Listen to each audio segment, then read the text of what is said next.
नमस्कार दोस्तों, स्वागत है आपका आपके अपने चैनल शिक्षा की ज्योति ऑल क्लासेस पर। तो आज 6 नवंबर को जो मॉर्निंग शिफ्ट में सीईटी के पेपर में हिंदी के 15 प्रश्न पूछे गए थे उनका हम सॉल्यूशन करते हैं। आप अपने आंसर मैच कर लीजिए और अपना स्कोर चेक कर सकते हैं। तो सबसे पहला प्रश्न जो पूछा गया था वो है, सम्राट के लिए सर्वाधिक उपयुक्त पर्यायवाची शब्द का चयन कीजिए। तो इसमें जो सम्राट का पर्यायवाची शब्द होता है महीपति होता है। ऑप्शन नंबर 2 इसका बिल्कुल राइट आंसर हो जाएगा। नेक्स्ट है, निम्नलिखित जुगमों में से असंगत जुगम का चयन कीजिए। तो इसमें जो असंगत है, पर्वत के पास की भूमि ऊसर नहीं होती। पर्वत के पास की भूमि को उपत्यका कहा जाता है। ठीक है, इसका ये आना था। तो इसमें जो गलत जुगम है वो ऑप्शन नंबर 4 है। तो हमारा जो राइट आंसर हो जाएगा ऑप्शन नंबर 4 हो जाएगा। अगला प्रश्न है, निम्नलिखित विकल्पों में से वर्तनी की दृष्टि से शुद्ध शब्द का चयन कीजिए। तो वर्तनी की दृष्टि से शुद्ध क्या है? सांसारिक है। निरपेक्ष भी गलत है, अध्ययन भी गलत है, वास्तविक भी गलत है। ठीक है, तो इसमें जो ऑप्शन नंबर 1 है वो हमारा बिल्कुल राइट आंसर हो जाएगा। नेक्स्ट प्रश्न है, भरसक समस्त पद का उचित विग्रह पूछा है। तो इसका उचित विग्रह क्या होता है? पूरी शक्ति से। भरसक मतलब पूरी शक्ति से। ऑप्शन नंबर 4 इसका राइट आंसर हो जाएगा। अगला प्रश्न है, निम्नलिखित विकल्पों में से प्रत्यय के सुमेलित विकल्प की पहचान कीजिए। ठीक है, तो इसमें जो ऑप्शन नंबर 2 है इसका राइट आंसर हो जाएगा। अन्न प्रत्यय, वैसे तो रावण में और श्रवण में अण प्रत्यय लगता है। ठीक है, लेकिन इसमें बाकी चारों ऑप्शन में से एक यही ऑप्शन सही है। तो इसका आंसर हो जाएगा ऑप्शन नंबर 2, क्योंकि लेखिका, प्रिय, पुलिस वाला अलग हो गया। ठीक है, इसके अलावा अगर हम तीसरे ऑप्शन की बात करें तो चर, व्याध, लेखक में अक प्रत्यय होता है। इसमें शिवानी अलग हो गया। तो मेरे अनुसार इसका ऑप्शन नंबर 2 ही सही आंसर हो सकता है, बाकी आप देख लीजिएगा। ठीक है, तो अगला प्रश्न है, मेरे माता पिता जी डैश में रहते हैं। वाक्य के रिक्त स्थान के लिए नगर शब्द का सर्वाधिक उपयुक्त विलोम पूछा है। तो नगर का विलोम क्या होता है? ग्राम या गांव हम कह सकते हैं। तो इसका जो सही आंसर हो जाएगा ऑप्शन नंबर 3 हो जाएगा। नेक्स्ट प्रश्न है, निम्नलिखित में से कौन सा शब्द स्त्रीलिंग नहीं है? ठीक है, जब भी आपको पुल्लिंग स्त्रीलिंग की पहचान करनी हो तो आप वाक्य में प्रयोग करके देख सकते हैं। सलाह दी जाती है, अदालत खुलती है। ठीक है, दुनिया चलती है, तो किस्सा सुनाया जाता है। तो इसका मतलब क्या है? किस्सा एक पुल्लिंग शब्द है, बाकी तीनों स्त्रीलिंग है। तो हमारा जो सही आंसर हो जाएगा ऑप्शन नंबर 4 हो जाएगा।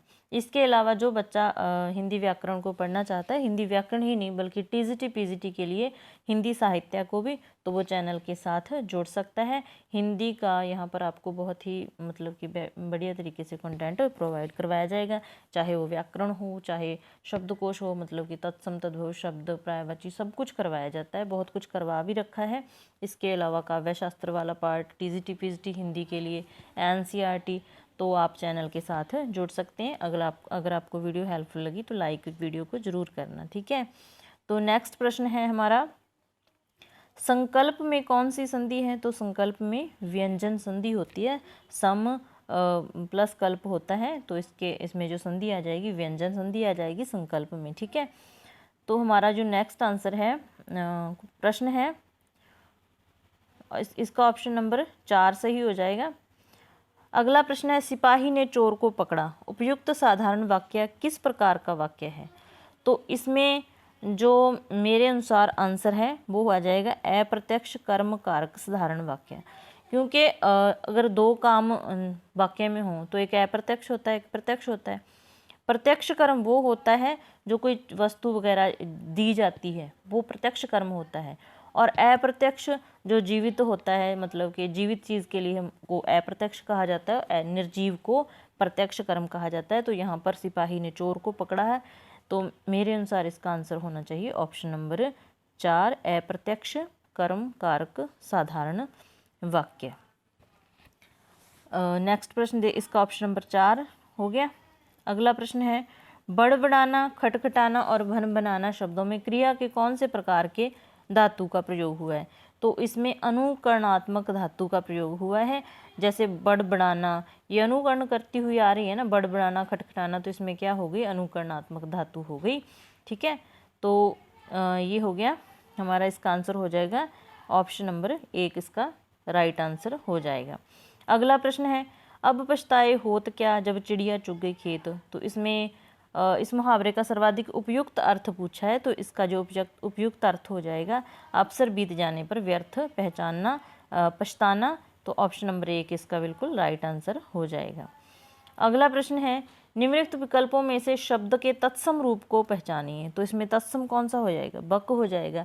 जो वै वाले शब्द होते हैं, ये वै वाले शब्द होते हैं, ये रे ले वै वाले, तो वो तत्सम शब्द होते हैं। तो इसमें ये वक शब्द तत्सम है।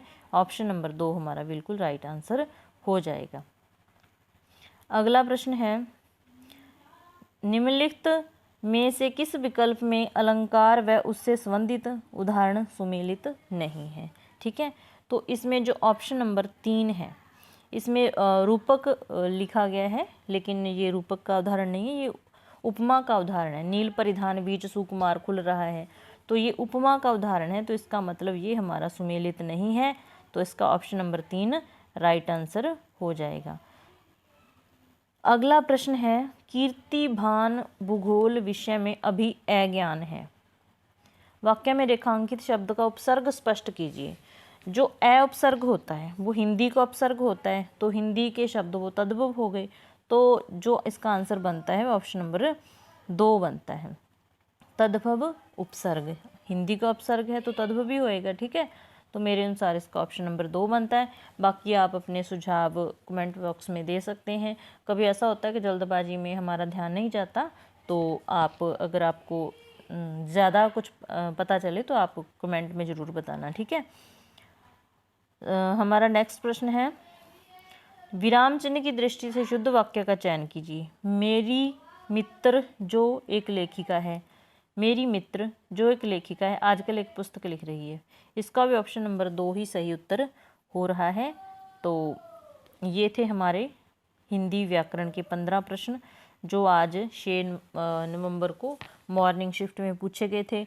मैंने अपने अनुसार तो सही आंसर बताए। अगर एक आधा प्रश्न इधर उधर हो गया तो आप भी अपना सुझाव दे सकते हैं। अगर आपको क्लास अच्छी लगी तो लाइक ज़रूर करना, और चैनल पर नए आए हो तो चैनल को सब्सक्राइब ज़रूर कर लेना, क्योंकि आपको हिंदी व्याकरण कह सकते हैं, चाहे हिंदी साहित्य से रिलेटेड आपको बहुत कुछ पढ़ने को मिलेगा। तो मिलते हैं नेक्स्ट आंसर की में इवनिंग वाली शिफ्ट में। धन्यवाद।